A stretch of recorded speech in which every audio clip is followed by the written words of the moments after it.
L'Odyssée martienne, par Stanley Wenbaum, épisode. Nous nous sommes approchés lentement du canal. Je me souvenais que celui-ci était bordé par une large frange de végétation et que Tadbouville était situé dessus. J'étais fatigué, comme je disais.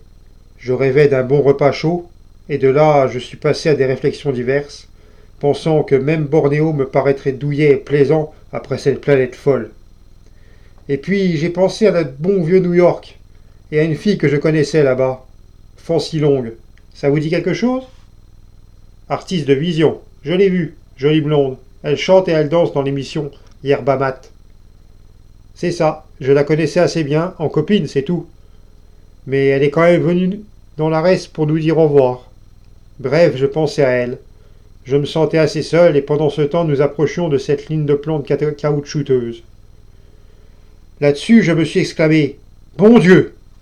Et j'ai ouvert de grands yeux. Elle était là, Fancy Long, là, debout, claire comme le jour, sous un de ces arbres cinglés, souriante, agitant la main, tout comme la dernière fois que je l'ai vue en partant. Bon, maintenant tu es cinglé aussi. Je te jure, sur le moment j'aurais été d'accord avec toi. J'ai ouvert des yeux ronds, et je me suis pincé, et j'ai fermé les yeux, et je les ai rouverts, et à chaque fois Fancy Long était là, qui me souriait et me faisait signe.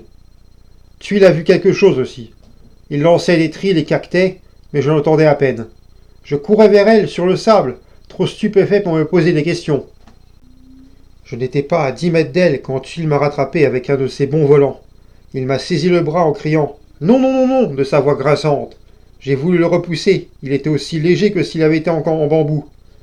Mais il a enfoncé ses serres et a crié. Et finalement, j'ai plus ou moins retrouvé ma raison, et je me suis arrêté à moins de 5 mètres d'elle. Elle était là, devant moi, aussi réelle et solide que la tête de Putz. « Was ?» Elle s'arriait et agitait la main et souriait, pendant que Tuile grinçait et cactait. J'étais pétrifié. Je savais que ça ne pouvait pas être vrai, et pourtant, elle était là. Finalement, j'ai crié « Fancy, Fancy Long !» Elle a simplement continué de sourire en agitant la main, mais l'air aussi réel que si je ne l'avais pas laissée à 60 millions de kilomètres d'ici. Tuile avait son pistolet de verre au poing, braqué sur elle. Je lui ai empoigné le bras, mais il a essayé de se dégager. Il l'a montré du doigt, en disant « Pas respire, pas respire !» Et j'ai compris que cette sauge ressemblant à Fancy Long n'était pas vivante. Je vous jure, j'avais la tête comme une toupie. Malgré tout, ça m'énervait de le voir braquer son arme sur elle, comme ça. Je ne sais pas pourquoi je suis resté planté là sans rien faire pendant qu'il visait soigneusement. Mais toujours est-il que je n'ai pas bougé. Puis, il a pressé la crosse de son arme. Il y a eu un petit jet de vapeur et Fancy Long a disparu. Et à sa place, j'ai vu une de ces horreurs noires aux bras de corde qui se tortillait, une créature comme celle à qui j'avais arraché Tuile. La bête de cauchemar. Pris de vertige, je l'ai regardé mourir pendant que Tuile cactait et sifflait. Finalement, il m'a touché le bras, m'a désigné la chose grouillante et il m'a dit « Toi 1-1-2, lui 1-1-2 ». Et quand il a eu répété ça 8 ou 10 fois, j'ai pigé. Et vous? Oui, moi je comprends. Il voulait dire que si on pense à quelque chose, la bête le sait, et on la voit. Un chien par exemple, un chien affamé. Il verrait un gros os avec de la viande autour. Il le sentirait peut-être, non? Tout juste. La bête cauchemar se sert des rêves et des désirs de sa victime pour l'attirer. L'oiseau, à la saison des amours, doit voir sa femelle. Le renard cherchant sa propre proie. Un lapin sans défense. Comment fait-elle? Comment veux-tu que je le sache?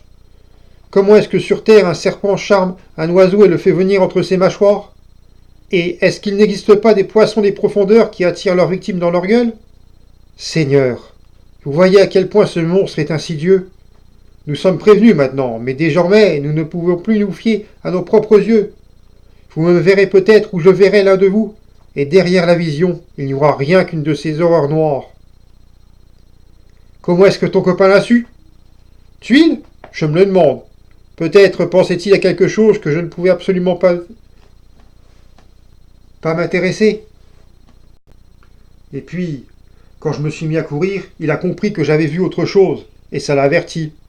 Ou alors, la bête cauchemar ne peut projeter qu'une seule vision, et Tuile a vu la même chose que moi, ou rien du tout. Je ne pouvais pas lui demander. Mais c'est encore une preuve que son intelligence est au moins égale à la nôtre, sinon plus grande. Il est cinglé, je te dis. Qu'est-ce qui peut te faire penser que son intelligence vaut celle des humains? Des tas de choses. D'abord la bête pyramide.